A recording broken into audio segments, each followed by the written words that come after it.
그러니까 주가가 엄청나게 올라왔는데 주가 올라온 것만큼 이익이 엄청나게 좋아진다? 그럼 주가 올라온 거로 이익 올라온 게 상쇄되는 겁니다. 네. 올해 2분기 누적으로 전년도 토탈 수주의 66%를 이미 달성을 했습니다. 2분기 기준으로요. 수주가 기하급 수적으로 늘어나는데요. 일단 물량 자체가 2029년도 물량까지 수주를 다 받았습니다.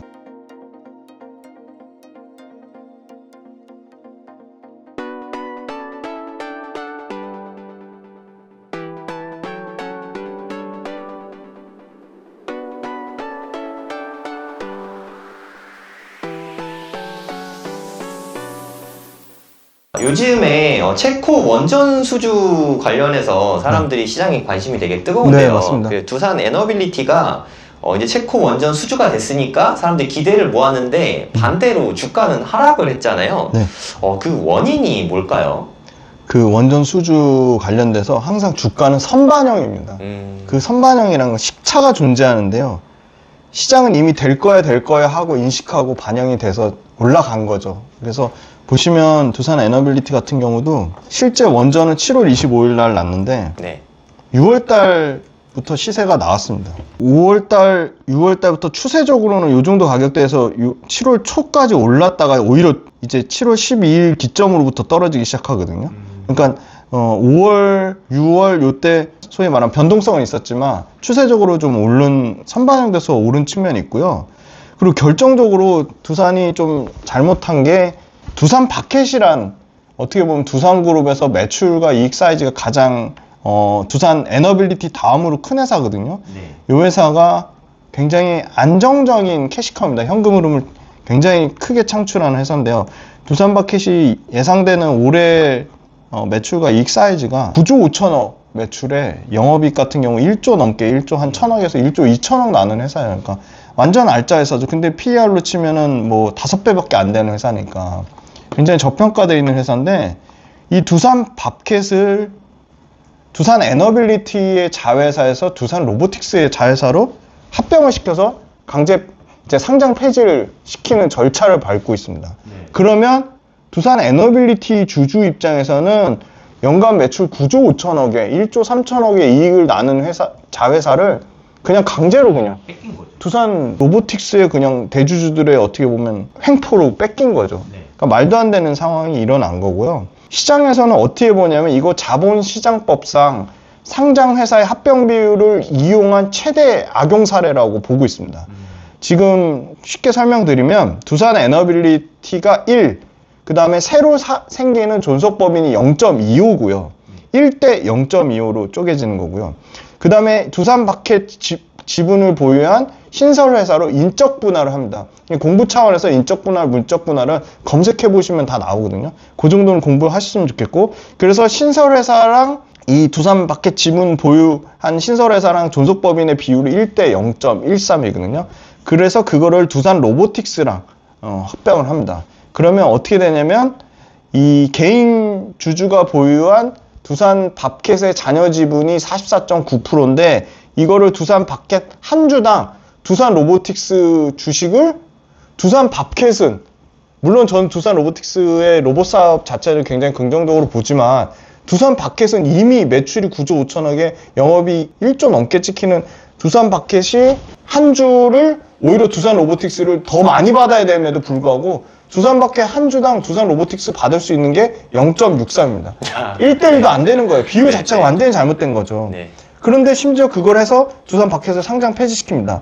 그러면 더 쉽게 설명드리면 이 합병 비율 0.03이 어떻게 나온 거냐면 아까 신설 자회사를 인적 분할하는 비율 0.25 곱하기 실제 두산 로보틱스로 합병되는 합병 비율 0.13을 곱하면 그게 대략 0.03이 나오거든요. 0.03이 나옵니다. 그럼 이 0.03이 된다는 거는 두산 에너빌리티를 내가 100주 갖고 있으면 로보틱스 3주밖에 못 받는다는 거거든요. 그러니까 두산 에너빌리티는 에너빌리티대로 똘똘한 아주 핵심 캐시카우를 뺏기는 거고, 그 다음에 두산 바켓 입장에서는 나는 두산 바켓을 가치 투자를 했는데 그것도 1대1의 비율도 아닌 1대 0.64의 비율로 두산 로보틱스가 좋은 회사지만 두산 바켓보다 두산 로보틱스가 훨씬 숫자적인 측면에서 불안하다고 느끼는 투자자들이 대부분일 거죠. 그러니까 두산 로보틱스 바뀌는 걸 원치도 않는데 밖에 한 주를 갖고 있던 사람이 두산 로보틱스 주식으로 0.63으로 합병비율도 상당히 불합리한 합병비율로 쪼개지는 거고요. 여기서 더 큰 문제는 기존의 주 두산, 그러니까 소위 말하는 오너 일가인 주 두산이 두산 에너빌리티 지분을 30%를 갖고 있고요. 그 밑에 두산 에너빌리티 자회사로 두산 바켓이 46% 지분을 갖고 있는 거거든요. 근데 이게 어떻게 바뀌냐면요. 두산이 두산 로보틱스 지분을 42%를 소유를 하고요. 두산 로보틱스가 이제 두산 밥켓을 상장 폐지시켜서 100%로 지분을 갖게 되는 겁니다. 두산이 두산 에너빌리티를 통해서 두산 밥켓을 갖고 있는 지분수는 30% 곱하기 46개니까 대략 14%거든요. 네. 그렇죠. 30% 지분 갖고 있는 거에서 46%니까 14%. 그냥 곱하기 하시면 돼요. 30 곱하기 0.3 곱하기 0.46 하시면 대략 14%밖에 안 돼요. 13.7% 이렇게 되는데 그게 어떻게 늘어나느냐? 가만히 있다가 그냥 두산 로보틱스의 자회사로 두산 바켓이 100% 자회사로 들어가면서 그냥 앉은 자리에서 두산은 두산 바켓의 이 소위 말하는 지분을 간접 지분을 14%에서 42%로 30%로 그냥 꽁으로 그냥 대폭 먹는 겁니다. 두산의 지분율이 그렇게 올라가는 겁니다. 그러면 뭐 어디가 좋아지냐? 당연히 대주주 일가만 좋아지는 거고 개인 투자자는 이거에 직격탄을 맞는 겁니다. 원래 개편 전에는 두산 에너빌리티, 주 두산이 두산 에너빌리티 30% 갖고 있고 두산 로보틱스 68%, 두산 테스나 39% 갖고 있는데 이 두산 에너빌리티가 두산 바켓을 소유하던 구조에서 두산 바켓을 두산 로보틱스에 붙이면서 두산 에너빌리티는 두산 퓨얼셀만 갖게 되는 거고 32%, 두산 로보틱스가 100% 자회사로 두산 바켓을 갖고 있는데 심지어 두산 로보틱스랑 두산 바켓에 어떠한 시너지 효과를 낼 거냐 그 부분도 명확하게 밝혀지지 않았어요. 그러면서 앉은 자리에서 두산은 두산 바켓의 그 지분율을 14%에서 30 곱하기 46, 이 14에서 바로 그냥 42% 지분을 소유하는 30%, 3배 넘게 지분율이 올라가는 이렇게 그 대기업 기반의 상당히 어떻게 보면 합병 비율을 악용한 사례로 남았고요. 그 부분이 두산 로보틱스한테도 안 좋고 두산 에너빌리티한테도 안 좋고 두산 바켓 모두한테 지금 피해를 끼치는 그 영향을 미쳤고요. 두산 에너빌리티 자체가 두산 바켓으로부터 얻는 배당 수익이 굉장히 크거든요. 이 부분이 상당 부분 불가피하게 떨어질 확률이 매우 높고요. 당연히 배당 수익을 이제 두산 바켓은 못 받고 두산 로보틱스가 가져가겠죠.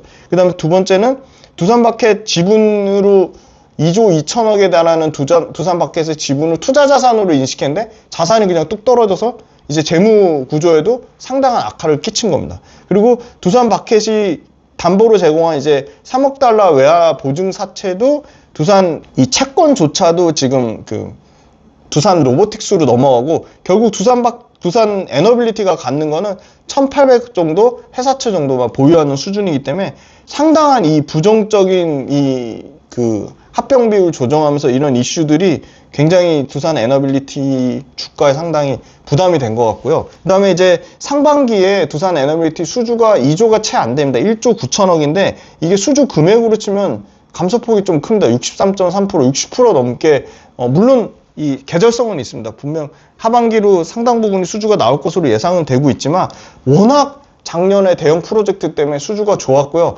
궁금해하시는 채권은 언제 반영되냐? 최소 빠르면 26년 말이나 27년 예상됩니다. 그러니까 수주를 받아도요, 이 원전 수주가 4년에서 5년 정도 이 갭이 존재한다는 거. 그러니까 실제 매출에 인식되는 거를 수주 받았으니까 바로 반영되겠지 하시는데 전혀 그렇지 않고요. 이 플랜트 사업도 그렇고요. 조선 사업도 그렇습니다. 지금 우리 조선 역대급 호황이다, 뭐 슈퍼사이클 얘기하는 게 이미 다 3년 전에 받은 데이터가 지금 이제 매출로 찍히기 시작하는 겁니다. 그러면 지금 조선 업체들이 지금 수주 받은 거는 2026년, 27년에 매출로 인식될 가능성이 높습니다. 이 두산 에너빌리티 똑같습니다. 지금 체코 수주 받은 거 26년, 27년, 28년, 29년 이렇게 상당히 많이 4년에서 5년으로 쪼개져서 반영되기 때문에 상당히 안 좋고 2분기 말 기준으로도 수주 잔고가 2개 분기 연속으로 감소하면서 야, 본업도 약간 흔들리는 거 아니냐 그런 이 실적 우려가 있었고 선반영에서 단기간에 주가가 슈팅 나오니까 외국인이나 기관이 차익 실현한 물량도 있어서 상당히 좀 지금 주가는 굉장히 좀 가파르게 빠진 측면이 있고 근데 가장 큰 원인은 이 지금 이 합병 비율 조정해서 한 부분한테 개인 소액주주들한테 엄청나게 피해를 끼쳤다는 게 그 부분이 좀 영향이 더 큰 거라고 보고 있습니다. 그러면 최근에 AI 등으로 인해서 지금 전력이 엄청 부족한 상태잖아요. 그래서 원전주들이 되게 관심을 많이 받고 있는데 네. 원전 관련 주식들 어떤 것들이 있고 어떤 미래를 어떻게 보시는지 가장 궁금합니다. 네. AI 발달로 인해서 데이터 센터 사용량이 급증하고 있거든요. 네. 그러니까 예를 들어 그 암스테르담의 그 연구소에서 조사했는데 표준 구글 검색하는 게 1회 검색당 0.3기가와트가 적용이 된다면 AI 기반의 검색 엔진을 쓰면은 3기가와트시로 10배가 증가한다고 합니다. 그러니까 엄청난 양이 증가하는 거고요. 전력 사용량이 그만큼 많아진다는 거죠? 네, 맞습니다. 그리고 전 세계 전력 스테디스타라고 굉장히 그 유명한 통계 전문 업체에서 따르면 전 세계 전력 소비량이 2022년 기준으로 25,000 테라와트시에서 2030년에 33,000 테라와트시, 67% 대략 70% 가까이 증가하고요. 미국만 따로 봤을 때 미국이 그 상원 에너지 협회 천연자원위원회에 따르면 미국 내 AI 산업이 전력 사용량에 차지하는 게 올해 기준 8테라와트시라고 합니다. 8테라와트시가 2030년에 여기서 80배 넘게 성장한 652테라와트시라고 합니다. 그러면 2030년에 652테라와트시를 잘 숫자를 기억해 두시면 좋을 것 같은데요. 652테라와트시는 미국의 전체 소비량, 전체 전력 소비량의 16%에 해당하는 정도로 지금은 그 미국 전체 소비량에 AI가 차지하는 비중이 얼마나 될까? 3%가 안 됩니다. 1, 2%밖에 안 됩니다. 네. 그게 16%까지 커지니까 8배 성장하는 흐름인 거고요. 엄청나게 커지는 거고요. 빅테크 회사들의 본격적인 투자 사이클은 여전히 진행 중이라서 최소 보는 거는 빅테크 회사들의 데이터 센터 본격화 계약 시기는 25년, 26년이 피크 찍지 않을까, 정점 찍지 않을까 그렇게 보고 있습니다. 그래서 결론은 AI 데이터 센터 관련돼서 그 테슬라의 일론 머스크도 AI 관련돼서 지금 가장 필요한 거 바로 전력이다라고 그 공개적으로 밝힌 측면이 있습니다. 그래서 여전히 원전도 좋지만 왜 금강 캐면 청바지 회사가 돈 버는 것처럼 저는 직접적으로 수혜를 받는 거는 원전보다 더 이 전력기기 쪽이 최대 수혜를 받을 거라고 보고 있고요. 전력기기요? 네, 주가는 엄청나게 올랐습니다. 그런데 심플하게 보셔야 돼요. 그러니까 주가가 엄청나게 올라왔는데 주가 올라온 것만큼 이익이 엄청나게 좋아진다? 그럼 주가 올라온 거로 이익 올라온 게 상쇄되는 겁니다. 네. 근데 지금 HD 현대 일렉트릭 같은 경우는요, 올해 2분기 누적으로 전년도 토탈 수주의 66%를 이미 달성을 했습니다. 2분기 기준으로요. 수주가 기하급수적으로 늘어나는데요. 일단 물량 자체가 2029년도 물량까지 수주를 다 받았습니다. 그래서 지금 받는 물량은 29년도 하반기 거, 2030년 초반 거 물량을 받고 있습니다. HD 현대 일렉트릭은 구체적으로 어떤 제품을 HD 하는 현대 거죠? 일렉트릭은요, 가장 주력은 초고압 변압기입니다. 아, 변압기. 네, 공장이나 가정에 맞게 전압을 바꿔주는 역할을 합니다. 실제 만들어진 전력을 공장이나 가정에 맞게끔 전력을 변환시켜주는 초고압 변압기를 위주로 팔고요. 초고압 변압기가 유일하게 미국의 엘라바마에 가장 먼저 경쟁사들 많거든요. 뭐 LS 일렉트릭도 있고 효성중공업도 있고 다양한 국내 뭐 중소기업까지 치면 뭐 10몇 개가 넘는 이 사실은 전력기기가 엄청나게 기술 진입 장벽이 있는 건 아닌데 선점 효과를 누렸습니다. 그래서 엘라바마에 가장 빨리 2010년에 공장을 지어가지고요. 지금 이제 새로 다시 증설을 하거든요. 그래서 그 미국에서 잘했고요. 미국에서 비중을 굉장히 빠르게 늘렸습니다. 미국에서 지금 매출 비중이 40%까지 나왔습니다. 미국에서 역대급으로 매출 비중이 커졌고요. 그럼 미국 전체에서 현대 일렉트릭이 차지하는 비중이 변압기가 차지하는 비중이 40%라는 말씀인가요? 현대 일렉트릭의 전체 매출에서 미국이 차지하는 비중이 40%고요.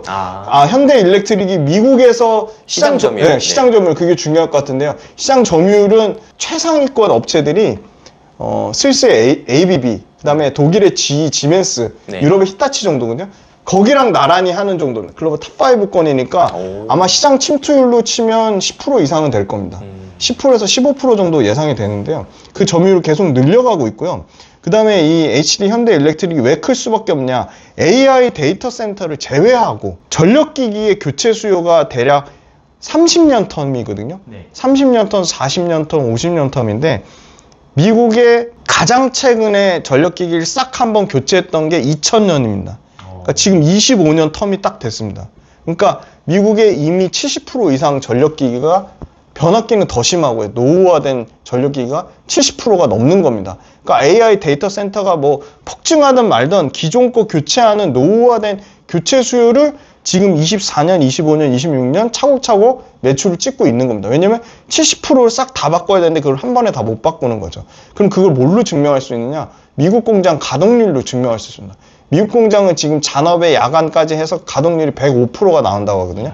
그거 물량을 다 못 쳐내서 지금 한국 공장 증설을 지금 계획을 하고 있거든요. 한국에 지금 울산에 지금 공장을 증설해서 아마 울산에 당장 내년부터 1,400억 매출이 추가로 더 늘어나고요. 엘라베마 공장도 또 증설해서 한 800억에서 1,000억 정도 매출이 늘어나서 대략 그거 합산만 한 2,400억에서 2,500억 정도 매출 증가를 예상하고요. 배전 변압기 관련돼서 70% 평균 수명 교체하는 게 그럼 언제 끝날 거냐? 최소한 앞으로 2년 동안은 계속 그 70% 노후화된 거 교체하는 데만 계속 수요가 날 것 같고요. 그 다음에 두 번째는 계속 그 매출하고 영업이익 같은 경우가 지금 엄청나게 좋아져서 마진율이 20% 역대급으로 갱신을 했습니다. 그러니까 영업 마진이 22.9%가 나왔거든요.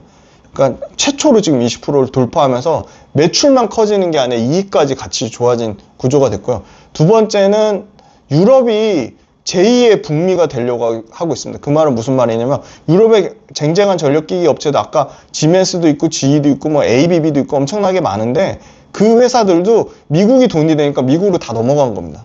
그러니까 실제로 유럽이 자국을 버리고 미국에 더 집중하다 보니까 유럽 시장이 어떻게 보면 공급업체들의 일종의 쇼티지가 난 겁니다. 그래서 그 시장도 놓치지 않고 HD 현대일렉트릭과 효성중공업과 LS 일렉트릭이 고루 진출해서 유럽 시장을 지금 제2의 미국 시장만큼 먹고 있어서 지금 유럽 시장에서도 매출과 이익이 30% 이상 폭증하는 상황입니다.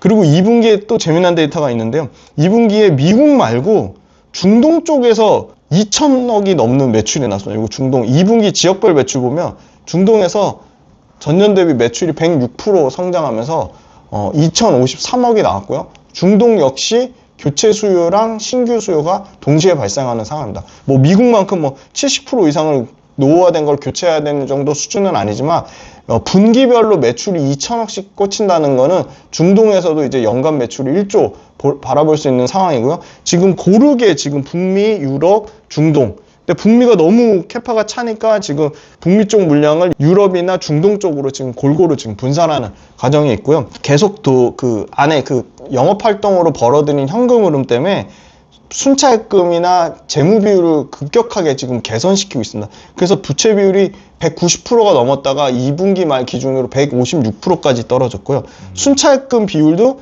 88.6%나 감소해서 지금 4.4%까지 떨어졌습니다. 그래서 지금 수주가 되니까 예를 들어 반도체 HBM을 지금 엔비디아가 하이닉스에 선수금 주고 맡기듯이 똑같은 상황입니다. HD 현대일렉트릭도 유럽의 업체들이 HD 현대일렉트릭이나 뭐 LS 일렉트릭한테 선수금 주면서 수주를 받고 있는 상황이다. 그래서 상당히 좋은 상황인데 그럼 뭐가 부담되냐? 역시나 주가가 엄청나게 많이 올랐다는 겁니다. 그래서 주가가 그러면 앞으로 그 실제 매출과 영업이익에 어느 정도 수준까지 반영되어 있냐? 지금 대략 계산해 보니까 2025년도 거 매출과 영업이익 현재 지금 이 정도 증가한다고 보는 수준까지는 반영이 돼 있는 것 같습니다. 그런데 지금 전력기기나 이 방산이나 시장의 주도주, 그러니까 시장을 끌고 가고 있는 이 주도주를 대체할 만한 어떤 명확한 산업이 나오지 않았거든요. 그래서 그 명확한 산업이 나오면 그쪽으로 수급이 다시 전환되겠지만 현재로서는 전력기기는 뭐 특별히 주가 오른 거 말고는 흠잡을 데 없는 지금 그런 상황으로 보고 있고요.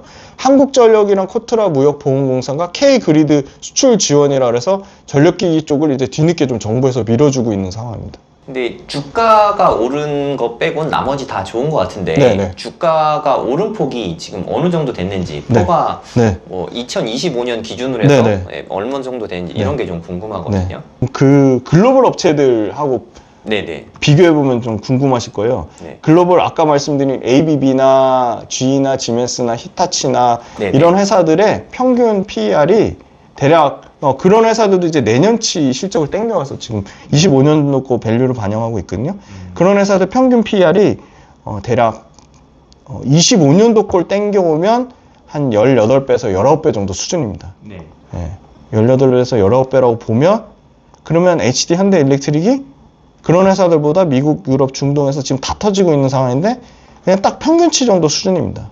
16배 정도. 16.5배 정도 밸류에이션이거든요. 그러니까 밸류에이션이 주가는 많이 올랐지만 그만큼 매출과 이익 성장폭이 가파르다 보니까 엄청나게 주가 측면을 보지 말고 밸류에이션 측면을 보면 대략 내년 예상되는 퍼가 16배니까 지금 2분기 실적 어닝 컨센서스 나온 것까지 반영한 수준이거든요. 그런데 이게 3분기, 4분기 실적이 더 좋아진다.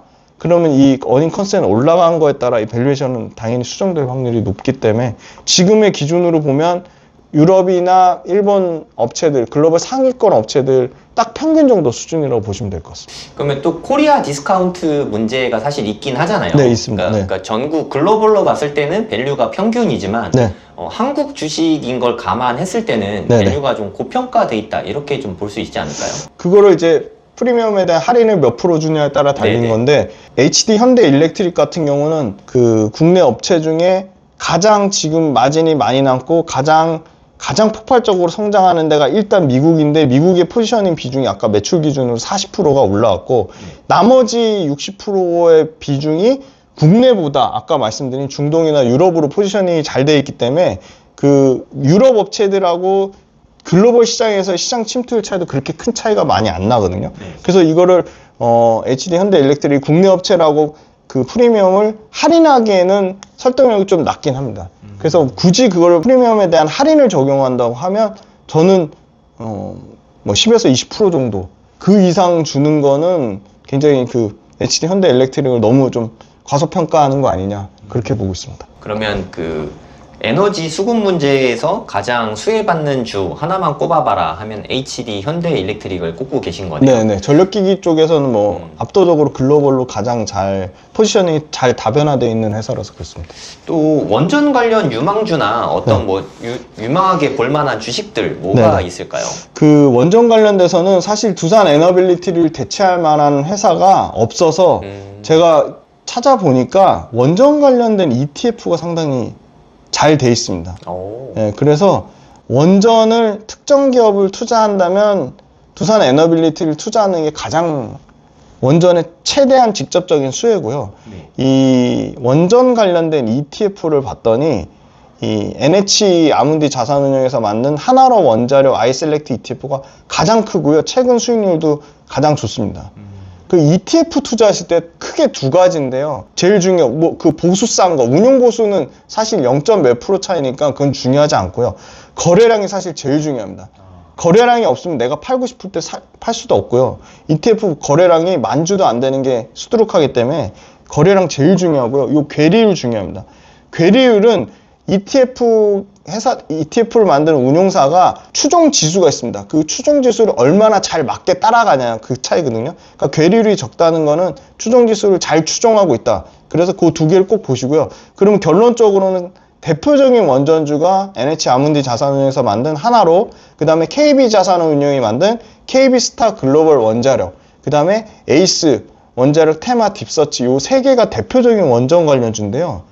그러면 이 원전주를 투자하는 가장 핵심은 이 원전 ETF가 어떤 종목을 투자하냐가 중요하거든요.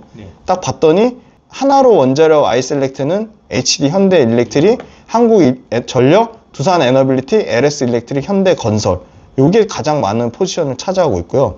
그 다음에 KB 자산운용은 명칭이 KB스타에서 라이즈로 바뀌었습니다. 이 라이즈 글로벌 원자력을 봤더니 여기는 두산 에너빌리티, HD 현대일렉트릭, 현대건설하고 우리기술이 탑5 안에 두 종목이 들어와 있고요. 생뚱맞네요. 네네. 원전하고 무슨 관계죠? 네.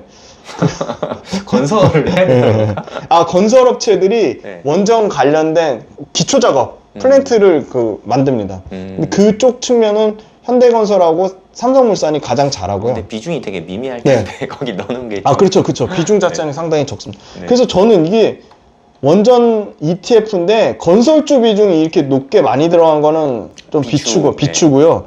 에이스 원자력 테마 딥서치 요것도 보시면 여기는 HD 현대일렉트릭 1등으로 들어가 있습니다. 그 다음에 한국전력, 두산에너비티, 현대건설, LS일렉트릭 이렇게 들어가 있거든요.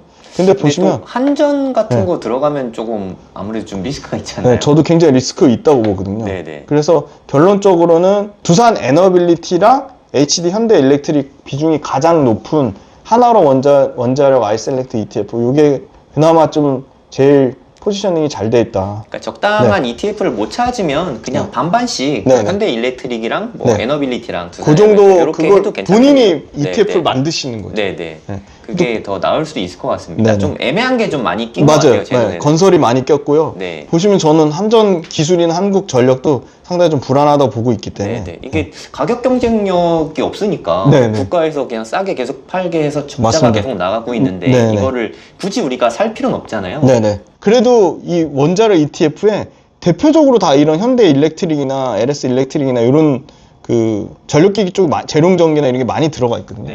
그래서 이런 거죠. 그러니까 두산 에너빌리티도 투자하고 싶고 전력기기도 투자하고 싶은데 전력기기 중에 나는 HD 현대일렉트릭이나 LS일렉트릭의 명확한 차이를 잘 모르겠어. 그러면 이 원자력 ETF가 괜찮아 보이고요. 그리고 글로벌 ETF 중에 우라늄 원자력에 들어가는 원자재에 투자하는 ETF가 그게 괜찮은 것 같습니다. 그러니까 우라늄 관련된 ETF. 상품 알려주시면 좋을 것 같아요. 우라늄 관련된 ETF URA라고 있거든요. 근데 이게 보니까 배당 수익률도 5%가 넘더라고요. 1년에 2번 반기 배당하고. 그래서 결국은 원전 가장 필요한 소재는 우라늄 ETF URA이고, 우라늄 ETF URA에 가장 많이 포함된 게 카메코라는 우라늄 채굴하는 거 글로벌 세계 1등 업체입니다. 그래서 요게 20% 넘게 비중 들어가 있더라고요. 그래서 요 우라늄 ETF도 좀 괜찮아 보입니다. 그러니까 원전 관련해서 물론 두산 에너빌리티나 뭐 이런 거 해도 되지만 우라늄이나 아니면 전력기기 뭐 이런 쪽도 관심 가져보면 여러모로 좀 좋을 것 같습니다. 맞습니다. 네, 아까 현대백화점에 가면 현대백화점 특강에 가면 김지훈 대표님 오프라인으로 볼 수 있다고 제가 아까 들었거든요. 어떻게 신청하면 좋을까요? 네, 요거 URL 주소 보내드릴 건데 아마 이제 고정 댓글과 더보기에다가 댓글에 달아주실 것 같습니다. 댓글로 달아주실 수 있을 것 같고, 백화점 관련돼서 문화센터 각층 조금 다르긴 한데 문화센터 지점별 전화번호랑 각층 그거도 알려주시면 그 댓글 달아주시면 그러면 현대백화점 직접 오셔서 신청하셔도 됩니다. 전국 현대백화점 다 있는 거예요? 지금 가는 데는 서울하고 경기는 다 가고요. 지방은 지금 청주하고 부산밖에 없더라고요. 그래서 청주, 부산, 서울, 그 다음에 경기도는 일산하고 판교, 서울은 뭐 신촌, 그 다음에 여의도 더현대, 목동, 그다음에 부천의 중동, 그렇게 일산 킨텍스 뭐 다 갑니다. 참여 링크 클릭하시면 일정별로 다 나와 있을 것 같습니다. 많이 하시네요. 그냥 한 번쯤 방문하셔서 궁금한 것들 뭐 개별 질문도 받아주시나요? 네, 당연합니다. 궁금하신 거 있으면 물어보시면 같이 고민해 보시고 같이 조언 들을 수 있는 귀한 시간이 될 것 같습니다. 보니까 가격도 상당히 저렴하네요. 오프라인 강의인데 33,000원? 확실히 좀 백화점에서 하는 문화센터에서 하는 거다 보니까 저렴한 가격으로 오프라인 강의에서 많은 걸 배울 수 있는 시간이 될 것 같습니다. 오늘 좋은 말씀 많이 나눠주셔서 감사드립니다, 대표님. 수고 많이 했습니다. 네, 감사합니다. 부자가 되려면 이 세 가지가 다 중요한데 결국에는 공부로 귀결된다고 생각합니다. 비트코인이 대체 어떤 쓸모가 있는지, 비트코인이 진짜 돈은 되는지, 그리고 투자의 기본 원리부터 시작해서 알트코인은 어떤 방법으로 고르고 어떤 방법으로 투자를 해야 되는지 이런 부분도 당연히 알려드리고요. 차트 공부도 저는 코인 공부에 있어서 핵심 중에 하나라고 생각해요. 기본적으로 꼭 해야 되는 거라고 생각하고요. 언제 들어갈지 아니면 뭐 언제 수익 실현할지 이런 거를 지표를 따져보는 거죠. 그리고 선물 투자가 코인에는 가능하거든요. 안전하게 욕심부리지 말고 잘 쓰면 자산을 증식시키기에 좋은 수단 중에 하나지만 레버리지를 좀 쓸 수 있으니까. 하지만 과도한 레버리지를 쓰고 잦은 거래를 하면 순식간에 불이 날 수 있다.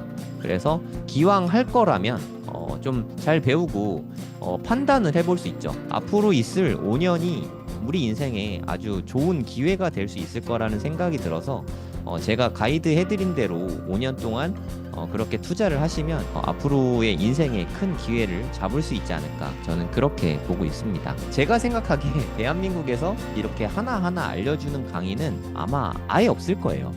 저도 그런 강의를 원했었는데 제가 2021년부터 코인 투자를 처음 시작했는데 저는 이렇게 알려주는 사람도 없고 강의도 없어서 삽질도 되게 많이 하고 손해도 사실 좀 많이 보고 했는데, 제가 겪은 시행착오와 그때 답답함을 제가 누구보다 잘 알기 때문에 누구나 이해할 수 있게 쉽게 다 알려드릴 겁니다. 처음부터 기초부터 차근차근 공부하실 분은 코인생기초 10기에서 함께 공부하시면 좋을 것 같습니다.